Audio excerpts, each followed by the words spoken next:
The tribunal chamber of the Eshar Citadel Fleet Complex was built to inspire obedience. Everything about it was monolithic. Cold metal walls lined with crimson banners, the black floor reflecting just enough of your shame to keep your posture upright, and a curved bench where 3 admirals sat in silent, scowling judgment. Captain Sykertel stood alone in the center of the room, his dress uniform pressed but singed in one sleeve, a reminder of the incident in question. His mandibles twitched slightly. He'd spent 3 weeks preparing for this hearing. He still felt wholly unprepared. Admiral Krex, oldest and most humorless of the tribunal, leaned forward. His voice scraped like a grav hull dragged across bare plating. Captain Sykertel, this hearing is convened to determine your culpability in the loss of the Vashtak's Fist, the flagship of Dread Fleet 4 during its shakedown cruise in Sector F-31. You are charged with gross incompetence, dereliction of duty, and, he sneered, the high crime of imperial humiliation. Do you understand these charges? I do, Sykertel replied, and I maintain. You will not speak until addressed. That came from Admiral Iseret, whose entire body language radiated disgust. You will watch, then you will explain. Admiral Jarn tapped a command rune. The lights dimmed. A holographic view screen appeared in the air above them, crackling faintly as it stabilized. Begin playback, Krex ordered. The recording started with the standard internal feed from Vashtak's Fist, a pristine bridge humming with quiet purpose. The crew in fresh uniforms. No alerts, no tension, just routine. Sector F-31 uneventful, said Sykertel's own voice from the logs. Minor debris field, possible scavenger activity. Initiating full systems test. Another voice, Tactical Officer Revek, cut in. Single vessel detected, Captain. Human. Civilian salvage class. Unarmed. Moving at suboptimal speed. The tribunal chamber was silent except for the playback. Visual feed, Sykertel's recorded voice said. The screen shifted to the main viewer's perspective. There, floating almost lazily through the asteroid field, was a human vessel. Small. Asymmetrical.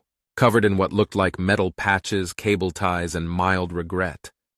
That, said Jarn dryly, is what crippled a dreadnought.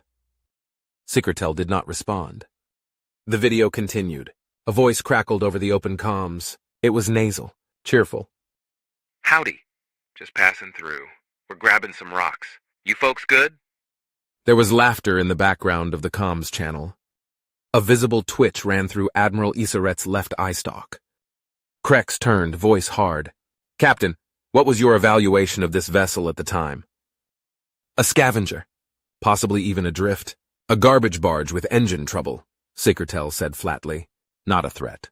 Not even a curiosity. The feed continued. The Vashtak's Fist charged its plasma lances. The human ship's reactor signature suddenly spiked. What is that? Asked Jarn.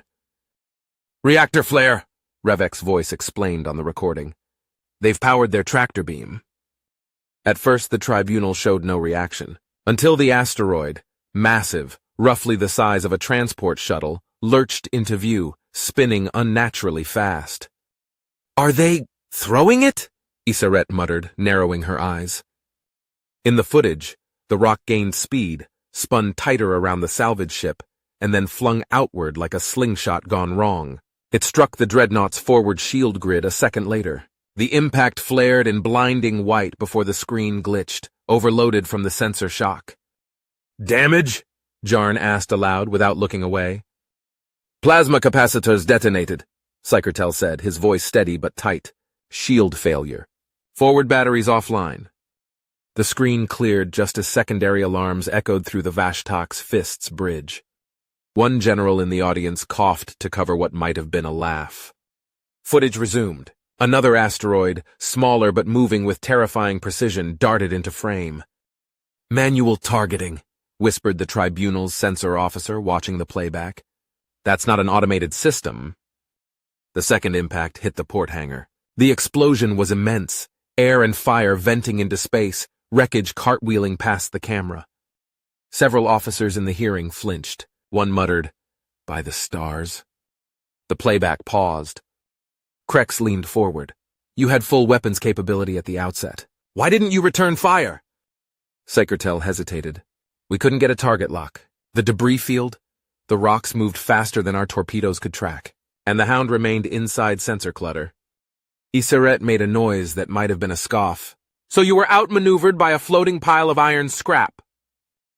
They weren't maneuvering, Psychertel replied. They were playing, like it was a game. The recording resumed. The bridge of Vashtak's fist was chaos. Sparks flew. Fires started. Officers yelled. The tactical display flickered as the dreadnought tried to realign. Then, slowly, another asteroid began to turn.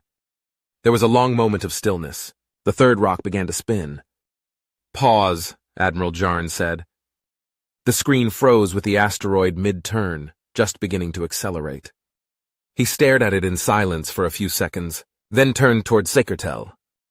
Captain, were you planning to surrender to an ore freighter? A few snorts of muffled laughter echoed around the chamber before being quickly silenced. Psychertel's mandibles clicked tightly. I was planning to survive long enough to warn Command that humans are far more dangerous than we thought. Krex didn't respond to that. He simply nodded toward the projection. Continue. The lights dimmed again. The third rock spun on screen, gaining speed. The room was silent and heavier now. And Psychertel, still standing tall in the center, had no illusions left about the outcome of this trial. The screen resumed. The third asteroid, caught in the grip of the Junkyard Hound's tractor beam, began to rotate steadily, then faster, its mass whipping around in an improbable arc. The salvager looked impossibly small beside it, like a beetle flicking a boulder. The camera feed shook as the dreadnought's hull began to creak audibly from the pressure waves of approaching mass. Then the screen cut to internal chaos. Power fluctuations, support beams sparking, the bridge's emergency lighting flickering to red. Before the impact, a new audio feed faded in. Internal communications from the Hound. Nice spin on that one, Beans. Want to try a double? Aim low this time. Bounce it off the ridge near the coolant vents, maybe? Laughter. Not the deranged laughter of warriors, not the tense laughter of adrenaline-soaked survivors. Casual lunch break laughter. One voice could even be heard chewing. All right, launching. Hope they're not allergic to high-velocity geology. A low hum, then silence, then impact. The screen flared white again. Another hull breach on the Vashtak's fist. Fires erupted across the sensor feed. Secondary systems failed. The tactical overlay blinked red on nearly every deck. Escape pod bays jammed. On the playback, Psychertel could be heard yelling orders, but the noise and system failures had turned the bridge into a confusion of static, sparks, and overlapping commands. Admiral Iseret pounded a claw on the tribunal bench. Enough! The projection froze mid-chaos. Iseret leaned forward, her expression acidic. They were playing a game, Captain. Psychertel said nothing. Krex added, they weaponized recreational banter. Meanwhile, you had a dreadnought, newly refitted, state-of-the-art shielding, plasma lances, gravitic stabilizers. They had duct tape and lunch breaks, Jarn said, disgusted. Psychertel finally spoke. It wasn't the equipment. It was doctrine. We weren't prepared for them. You've all seen the reports from Polarnis, Frio, Drekken Station. The humans are chaos. Improvised, relentless chaos. We were trained to fight strategies, fleets, logic. They used rocks. Iseret sneered. Are you suggesting the Empire overhaul strategic doctrine because you were outplayed by miners with good aim?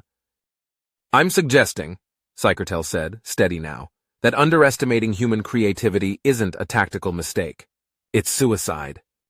A pause followed. Even Krex looked thoughtful for a fraction of a second, before clamping back down into rigid scorn. You had every advantage, Krex said. And you froze. You failed to maneuver. You failed to respond. We were pinned in the asteroid field, Psychertel replied. Limited burn vectors, shield strain, and we'd taken structural hits. Evasion would have shredded the hull on half the exits. Excuses. I'm not done, Psychertel snapped, surprising even himself. The crew was stunned, psychologically. We expected combat, yes. Torpedoes, drones, ECM. Not orbital speed boulders flung at us by a floating scrap bin. It was like watching a child throw a tantrum and realizing halfway through they've built a bomb out of juice boxes and spite. Isaret's mandibles clacked. You're saying you were psychologically outmaneuvered by a civilian vessel, by rock-based trauma. Secretal hesitated, then said quietly, yes. The tribunal chamber erupted. The audience burst into low growls, some of the officers openly shaking their heads in disbelief. Isaret's voice rose above them all. By a rock? Secretal stared back at her. It was a very large rock. Admiral Krex stood. This is over. This tribunal finds you guilty of all charges. You are hereby stripped of rank and command. You will not wear the fleet insignia again. Secretal nodded. There was nothing left to say. Play the last segment, Yarn ordered. Let us see what glorious message they left us after their victory.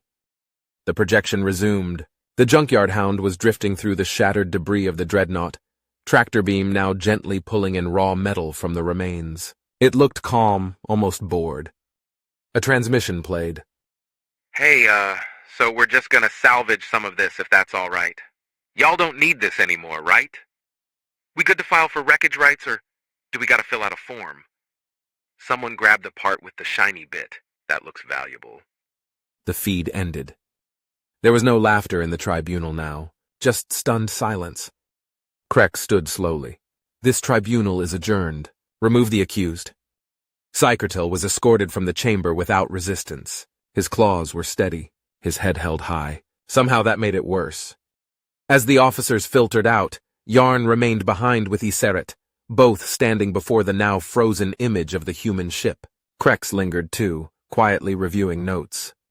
After a long pause, Yarn spoke. Perhaps we shouldn't provoke the humans again. Iseret didn't reply, but her silence wasn't disagreement. A week later, in a secure GC fleet comms thread, a copy of the trial footage leaked. It spread like wildfire. Within 48 hours, cadets at 3 separate GC academies had recreated the rock-throwing maneuver in simulation. Within a week, it became a game. Within a month, it became a sport. Rockball was born. It involved small vessels, tractor beams, regulation mass boulders, and scoring points by hitting designated targets with projectile debris at maximum spin. Unofficially, it also became part of advanced tactics training under the label Unconventional Counteroffensive Doctrine, Class 9. On Earth, a t-shirt was printed, "We yeeted first." Back in the Empire, the tribunal report was buried under layers of redacted files. But the lesson was clear to those who had watched the footage. Never assume the humans are done throwing things.